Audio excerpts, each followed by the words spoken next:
Ari dan Rika tak hanya mengasuh anak kandung mereka, namun keduanya juga membesarkan anak-anak buah pernikahan Ari dengan Maya.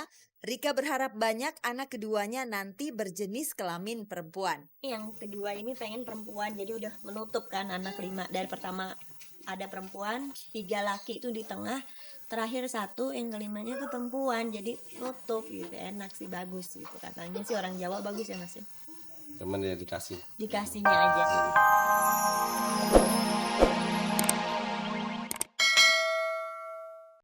Pemirsa, pasangan Rika Kalebout dan Ari Sigit bakal diramaikan dengan anak kedua buah pasangan mereka.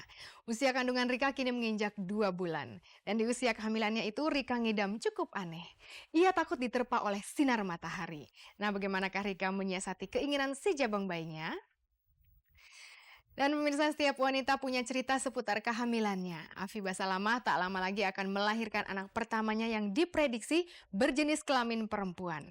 Meski persiapan perlengkapan bayi sudah siap, Afi dan suaminya Ramzi merasa deg-degan menghadapi detik-detik persalinan. Ada apa ya sebenarnya? Langsung saja kita saksikan beritanya.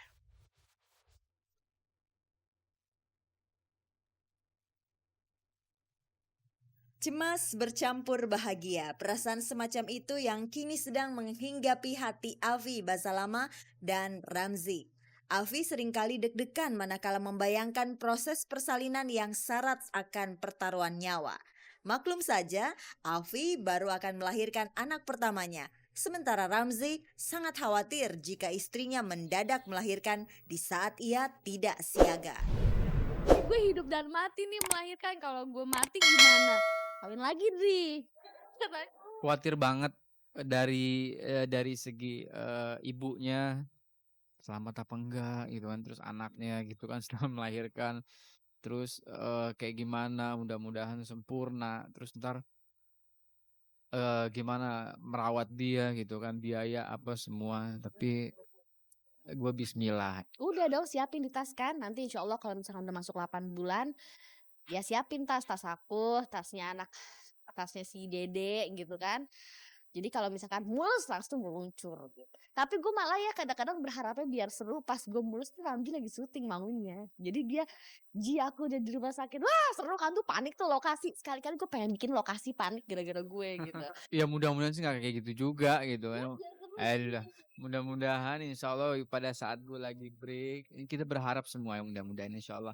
Gue lagi break terus gue anterin sampai rumah sakit, ngeden-ngeden sedikit langsung keluar. Rumah Afi dan Ramzi ini tak lama lagi akan diramaikan dengan tangis bayi. Mereka sudah mempersiapkan semua perlengkapan bayi. Dari pakaian hingga mainan bayi sudah mereka siapkan. Herannya semua perlengkapan bayi ini khusus buat bayi perempuan. Berdasarkan foto USG, anak Ramzi dan Afi diprediksi perempuan. Tapi siapa tahu, Tuhan bisa berkehendak lain. Jika nantinya ternyata bayinya laki-laki, Afi dan Ramzi harus menyiapkan nama laki-laki. Perempuan nama stok banyak, tapi kita belum tahu. Jadi kita mutusin nanti deh kita matchingin sama mukanya. Cocok ya mana. Habis bingung, cewek kan nama-nama perempuan kan lucu-lucu. Banyak nih, yang mana nih ya gitu.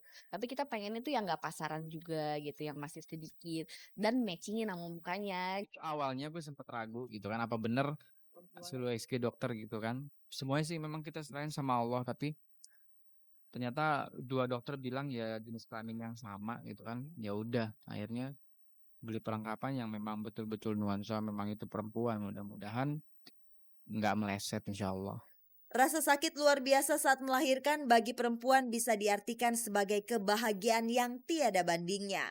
Maka dari itu kebanyakan perempuan malah ketagihan untuk bisa melahirkan lagi. Buktinya, Rika Kalebout, istri Ari Sigit ini tengah hamil 2 bulan anak keduanya. Saat ini Rika sedang santer-santernya ngidam. Ngidam belum sih kayaknya. enggak ya Mas ya. Paling ya makan-makan yang kayak Jepang-Jepang gitu-gitu aja.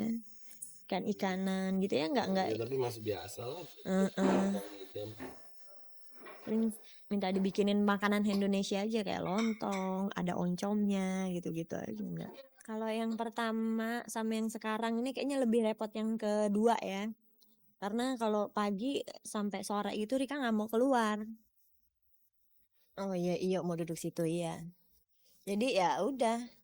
Kalau waktu hamilnya Rio, malah Rika cuek gitu, mau keluar, oh ini yang kedua parah deh, nggak mau lihat matahari, pokoknya takut sama matahari, mau keluarnya malam lagi. Ari dan Rika tak hanya mengasuh anak kandung mereka, namun keduanya juga membesarkan anak-anak buah pernikahan Ari dengan Maya. Rika berharap banyak anak keduanya nanti berjenis kelamin perempuan. Yang kedua ini pengen perempuan, jadi udah menutup kan anak 5. Dari pertama ada perempuan, 3 laki itu di tengah, terakhir 1 yang kelimanya tuh perempuan, jadi nutup gitu, enak sih, bagus gitu. Katanya sih orang Jawa bagus ya Mas ya. Cuman ya Dikasihnya aja. Kalau kita terima. Banyak anak banyak rezeki.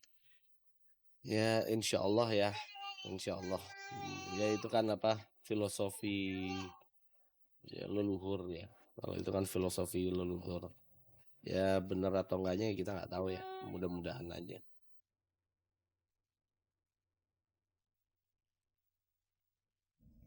Rasa sakit seorang ibu ketika melahirkan anaknya belum seberapa jika dibandingkan dengan rasa sakit karena disakiti anaknya sendiri. Pemirsa, suara arus bawah dapat kita simak dari celetukan-celetukan monolog Butet Kartarejasa. Belum lama ini ia menggelar pertunjukan monolog berjudul Matinya Tukang Kritik. Sepanjang kiprahnya berseni, Butet tak pernah lepas dengan gaya sindirannya terhadap penguasa. Kritis terhadap situasi bangsa harus terus dikibarkan tanpa pandang bulu. Nah, aktivis perempuan Rieke Diah Pitaloka bahkan menyerukan agar kehamilan jangan sampai menghambat para perempuan untuk berjuang dalam hidup. Rieke bercita-cita jika dirinya nanti hamil, suaranya yang vokal akan terus berkumandang. Mari kita intip aktivitas Rieke, inilah liputannya.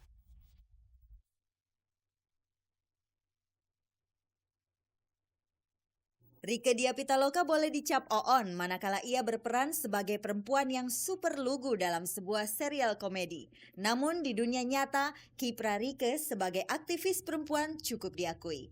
Istri Doni Gahral Adian ini menyayangkan persepsi salah mengenai kehamilan yang dianggap menghambat pekerjaan. Malah Rieke yang pernah mengalami keguguran bertekad akan terus berkarya jika suatu saat ia hamil.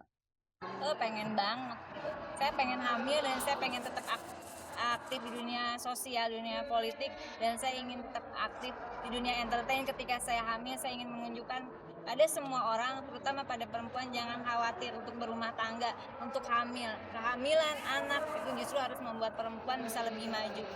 Beraktivitas di kala hamil akan membuat semangat hidup terus terpelihara. Namun dengan catatan jangan sampai terlalu capek. Rieke aktif memperjuangkan nasib perempuan dan rakyat jelata. Selama ia berprofesi sebagai artis, Rieke akan rela tampil di garis depan. Gitu, karena saya dikenal publik, saya bisa berkampanye seperti ini. Jadi semuanya punya benang merah. Biarlah kita jadi colong kampanyenya, gitu, bahwa mungkin kalau bukan kita yang ngadain nggak akan diwawancara ya, gitu kan. Nah ini kesempatan kita.